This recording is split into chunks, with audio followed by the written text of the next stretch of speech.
Iran के परमाणु कार्यक्रम को लेकर दुनिया में एक नया तनाव जन्म ले रहा है। अमेरिका पहले ही इस मामले को लेकर ईरान को बमबारी की धमकी दे चुका है। वहीं फ्रांस की ओर से भी अब कुछ ऐसा ही बयान आ रहा है। वहीं रूस और चीन ने ईरान पर किसी भी सैन्य कार्रवाई के खिलाफ पश्चिमी देशों को चेतावनी दे डाली है। ऐसे में ईरान के परमाणु कार्यक्रम को लेकर दुनिया की बड़ी शक्तियां एक बार फिर आपस में टकराने के कगार पर पहुंच चुकी हैं। ये रिपोर्ट देखिए।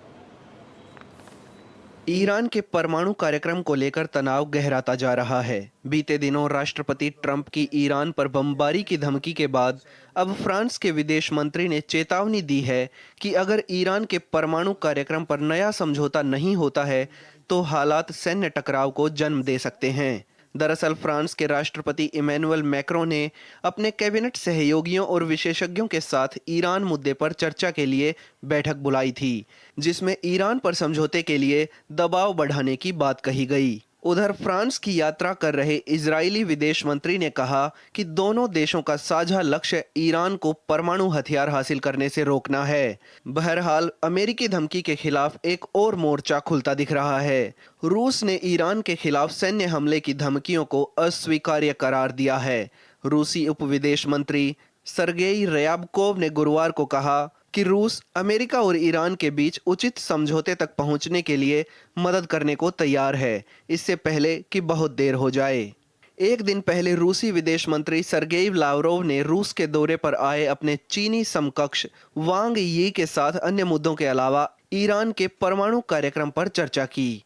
चीन और रूस ने इससे पहले भी कहा था कि तेहरान के साथ परमाणु वार्ता परस्पर सम्मान के आधार पर होनी चाहिए और ईरान पर लगे सभी प्रतिबंधों को हटाया जाना चाहिए। पिछले दिनों चीन में आयोजित तीनों देशों की बैठक में कूटनीतिक समाधान पर जोर दिया गया था। दरअसल कई यूरोपीय देश ईरान की यूरेनियम संवर्धन गतिविधियों पर रोक लगाने के लिए अक्टूबर से पहले एक समझौते की कोशिश कर रहे हैं, क्योंकि ईरान के परमाणु कार्यक्रम पर हुए 2015 के समझौते से जुड़े यूएन के प्रतिबंध अक्टूबर में ही समाप्त हो रहे हैं। इस बीच नाटो की मंत्री स्तरीय बैठक के लिए ब्रसेल्स आए अमेरिकी विदेश मंत्री मार्को रूबियो के साथ ईरान के मुद्दे पर फ्रांस, ब्रिटेन और जर्मनी के विदेश मंत्रियों की बातचीत की भी संभावना है। जहां एक तरफ ईरान का कहना है कि उसका परमाणु कार्यक्रम केवल नागरिक ऊर्जा जरूरतों के लिए है, वहीं इजराइल समेत पश्चिमी देशों का मानना है कि ईरान ने पिछले कुछ समय में चिंताजनक स्तर पर यूरेनियम का संवर्धन कर लिया है। ऐसे में देखना होगा कि क्या समय रहते इस मुद्दे का कोई दूरगामी समाधान निकल पाता है या पश्चिमी एशिया में बढ़ रही अमेरिकी सैन्य उपस्थिति व्यापक क्षेत्रीय संकट का रूप ले लेगी।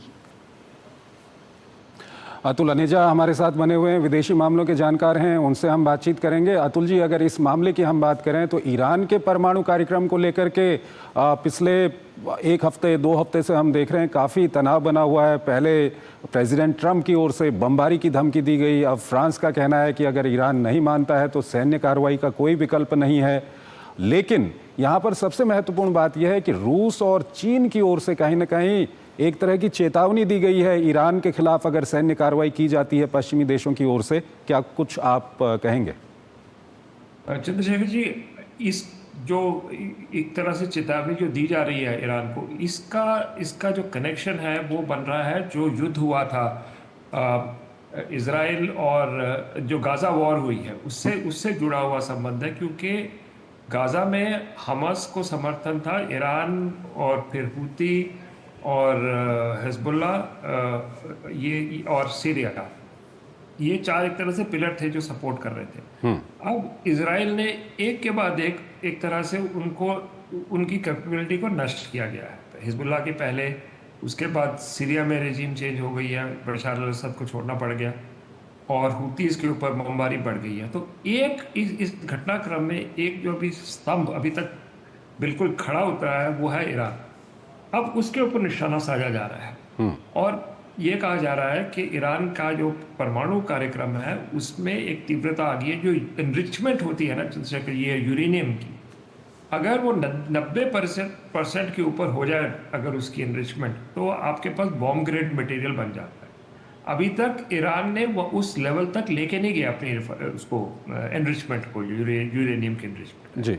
लेकिन ये बात कही जा रही है कि लेकिन जो पहले 10% 15% एनरिचमेंट होती थी उससे बढ़ा दिया गया, कहीं बीच में है 90% और 10% के बीच में इस वक्त ईरान की यूरेनियम की एनरिचमेंट। और उसको लेके अब इसराइल जो है उसने पूरी तरह से एक तरह से कैंपेन शुरू किया गया है। यूरोप में जाके फ्रांस साथ में मिल गया है इसराइल के, और उस टाइम पे जब इसराइली प्रधानमंत्री यात्रा कर रहे थे पेरिस की, तो एक तरह से ये जुड़ी हुई बात है।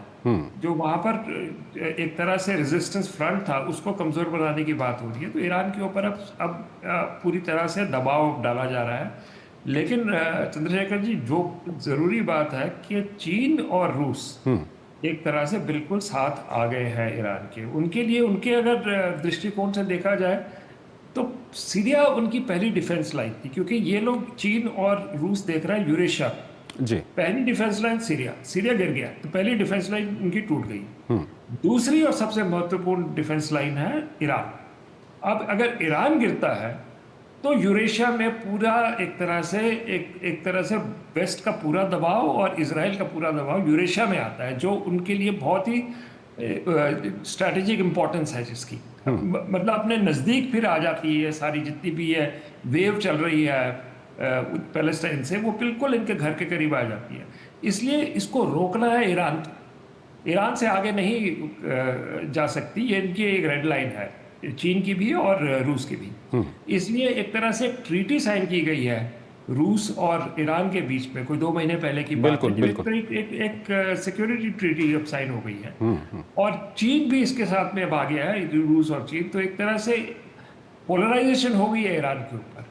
तो ऐसे में क्या आने वाले दिनों में कोई बड़ा संघर्ष यहाँ पर भी देखा जा सकता है? मुझे नहीं लगता चंद्रशेखर जी, क्योंकि ये रूस और चीन दोनों साथ आ गए हैं।